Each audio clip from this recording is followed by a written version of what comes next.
Hey guys, Board now back with you, and on this video I will be reviewing the 5th episode of the first series of Feel Good, the Channel 4 comedy. So this is the penultimate episode of the first season, and fingers crossed we get a second season because I've really been enjoying this. I read actually somewhere that it's been getting some critical acclaim. Apparently, Lena Durham it's popped up on her radar, so I think you can probably see why this sort of thing would be something which attracts someone like her. But so yeah, one more episode after this. In fact, all episodes are up on all four at the moment if you want to check them all out and watch it like that. So things ended pretty positive last week for May and George after the trip to Blackpool. But this is kind of the come down episode. I don't think it's as funny as some of the other episodes, but again there's some really good drama between them. And so full spoilers, so this is pretty much the breakup episode that leaves their future uncertain going into like the final episode of the series. So the basic plot of the episode is then George's teenage crush comes to town. He's a fellow like comedian, so he comes to play a gig. And as May questions at one point, well, why is he playing here if he's such a successful stand-up? And George says it's because he had this breakdown like 10 years ago. He got into drugs in a big way, and so yeah, his career hit the buffers. So that's why he's back playing like club venues. And when George is like, she's kind of like messing about, but she's obviously, this is a teenage crush of her. So when she's going through like these stories of how she obsessed over him, then May just feels really insecure. And it brings out all these anxieties in May. Now what's interesting is you don't actually see George and I think his name's Arnie. I recognise the actor actually. You don't actually see them in the same place in this episode, so they don't do kind of the obvious thing, which is to have them like reunite this sort of flame, or just to have them kind of like bonding. So it might make May feel insecure. It's sort of the opposite. You actually have scenes with May and Arnie, and they really show you all these different anxieties and insecurities coming out. So the fact that he's a fellow comedian to start off with, and from the moment he walks into the club and he introduces himself to her and like the other comedians, you can just tell this guy is a total douchebag. And I think with comedy it's a fine line, and this is something which this episode shows, that yes, it's to be welcomed, you know, pushing boundaries and being cutting edge in comedy, but there's always a line. And because this is off stage, because this isn't even part of his act, then, and he's just putting like the other people down. He like makes a crack about, you know, May being some sort of androgynous type person, and he does it in a really mocking way. But just the fact he walks in and that's kind of what he says to her off the bat, and then he gets on stage and he's all very like crude and aggressive, and the audience are like lapping it up, and May's just sort of embarrassed but kind of clapping because she feels that's what she's meant to do. So I think there's this thing about her just being out of step with everyone else and just this lack of communication, which is, what a lot of what the series has been about. So I think,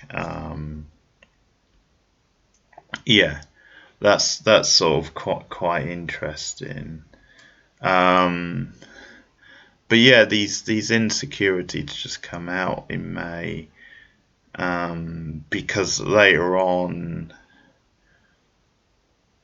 she, because this episode, I think it's sort of showing, magnifying like the relationship for the future, like they would both like kids potentially.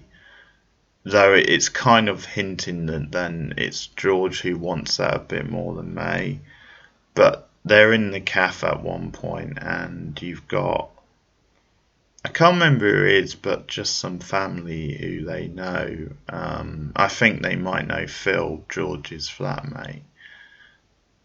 So May tries to really show how family orientated she is and how great she would be with kids by offering to pay for their, like, their meal or whatever it is in the cafe, as well as paying for George and Phil and what have you.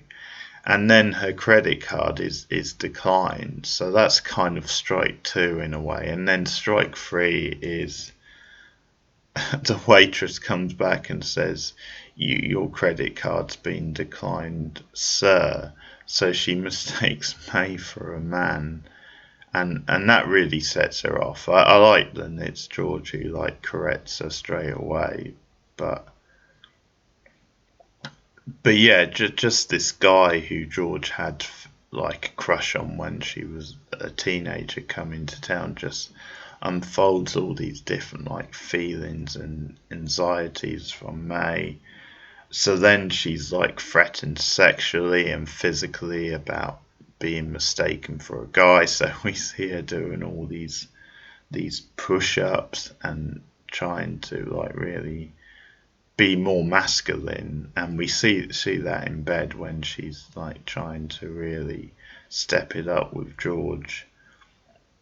But she just can't do it. She just feels like the burden and doesn't feel like she can live up to this. And so we get to like the sort of key scene in the episode, which is the stand up. So May's doing stand up that night, and George has said she's gonna. Well, it's actually Phil who suggests that she go and see her. Then it would be a big gesture, and George wants to have it out with May because Phil actually finds like drugs in her pocket, like these like severe sort of sleeping pills.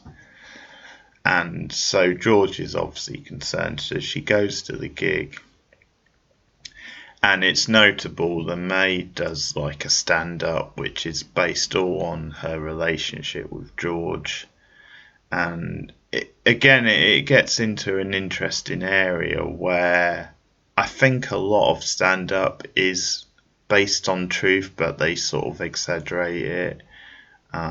Like a lot of the actual details won't be true, but they're kind of realistic situations. But in this case, it's all true what May's saying. Like, she really crosses the line because she obviously sort of mocks George for being like, obviously, this being her first lesbian relationship and her being really uncomfortable about it. And it's one of those things where the stand up in isolation is quite funny, but I think because she's using a real experience and sort of dragging George through the mud on stage, I think that's what makes it unfunny. I think that's always the difference. And it's this interesting scene because George is really hurt. She's obviously there in the club, but by contrast, that idiot Arnie who's watching and filming it, he's getting off on it. And the next scene is then Arnie invites May on tour with him, says you can open up for me. And I think what we see is he's just a bit of a voyeur or a bit of a creep, because he likes May's stand up because it is being quite sort of raunchy and it is being out there. But also, yeah, he sort of creeps onto her. He likes the idea of getting off with a lesbian. And he's taking drugs, so he sort of lied about that. He's not in recovery. And yeah, he propositions May, so that's when May backs out. And then he goes straight to the next like comedian, one of the other guys, and it's like, yeah, do you want to go on tour with me? And he jumps at the chance, but May tells I forget the name. I think it's Neil or something, the club owner.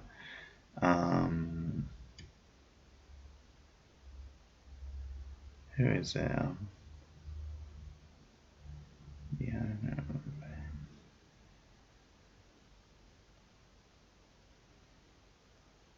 Nick, that's it. Sorry, I just wanted to get the name. Nick, the owner of the club, Nick. May tells him, and he kicks Arnie out. And since that first episode, he's always seemed like a really good sort of guy, Nick. Always there for May, always like a down-to-earth, solid guy. So he kicks Arnie out of the club. And he actually, because he was standing there when George came and sat down, so he tells May that she was watching the set. So May frantically rushes across town and goes to George, and they just have this big dramatic fallout, this big dramatic fight, kind of back and forth, talking about their future, and yeah, the subject of kids comes up, and like sexuality, and again, it's a really well played scene, and George is just saying, I can't do this anymore. I can't handle this anymore, May. And it's a really dramatic, really brilliant breakup scene. So, because we see how much George cares about May, because they're sort of deciding which one is going to walk out, and May decides to walk out. But even as George is almost certain and they're splitting up, she's still concerned about May, and still concerned, well, where will you go, sort of thing. And May just wants to get out of there. But yeah, it's a well played scene again, and May ends up going to Maggie's daughter, the one who she's had a bit of chemistry with, and there's been a little bit of a flirtation there, so she goes to her door, and that's the end of the episode. So they have it, episode 5, pretty good stuff again, sets things up nicely for episode 6, and I'll be back very soon with that review. And stay tuned to the channel for more new TV reviews. Another thing you can expect this week is the latest episode of Killing Eve, so the second episode of the 3rd season. I'll be watching and reviewing that very soon, and also the latest episodes of Alex Garland's new sci-fi series Dev, so you can expect more from that this week. But thanks for listening. See you guys soon.